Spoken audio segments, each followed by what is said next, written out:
मित्रों, मैंने धरती का कोना कोना छान मारा, पर मुझे बाबा आमपाल जैसा तत्वदर्शी संत नहीं मिला। भले वे वेदों के ट्रांसलेटेड वर्जन को पढ़कर उसका अर्थ ना लेकर अपना ही मनगढ़ंत अर्थ देते हैं, पर उन्होंने वेदों के सार को हमें समझाया है। क्या फर्क पड़ता है? भले ही उन्हें संस्कृत नहीं आती, लेकिन उन्होंने वेदों से वह सच दुनिया के सामने लेकर आए हैं जो हमारे परंपरा के हमारे बड़े बड़े आचार्य नहीं लाए। वेदों में कबीर है। जब से उन्होंने वेदों से उस सच को ढूंढ निकाला जिसे देखकर स्वयं वेद पुराण भी कहते हैं। कौन है ये लोग? कहां से आते हैं ये?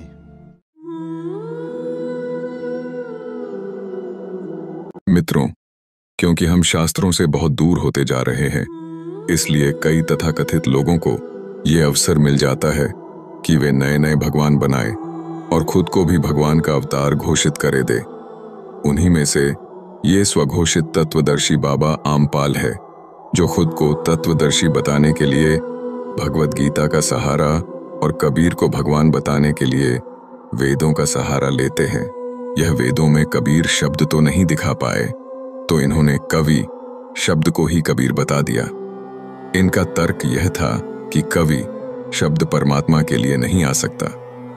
कवि शब्द तो कविता करने वाले के लिए आता है, अतः यह कबीर के लिए उपयोग हुआ है, जो कि एक आधारहीन और हास्यपदक तर्क है। तो मित्रों, चलिए जानते हैं कि कवि शब्द परमात्मा के लिए प्रयोग होता है कि नहीं। मित्रों, यह वराह पुराण का 12वां अध्याय में जहां भगवान विष्णु की स्तुति करते हुए उन्हें कवि शब्द से संबोधित किया गया है, ठीक इसी प्रकार नारद तथा पद्म पुराण में भी भगवान विष्णु को कवि शब्द से संबोधित किया गया है। अतः कवि भगवान के ही अन्य नामों में से एक है। भगवान को कवि इसलिए कहा जाता है क्योंकि भगवान सर्वप्रथम शब्द की उत्पत्ति के कारण है और उन्होंने ही वेदों को प्रकट किया था। अतः हम यह जान चुके हैं कि कवि शब्द भगवान के लिए ही प्रयोग किया गया है, अतः कबीर का इससे कोई लेना देना नहीं है। और बाबा आमपाल ने लोगों को केवल भ्रमित ही किया है कि वेदों में कबीर है, पर सच तो यह है कि वेदों में कबीर नहीं रघुवीर है।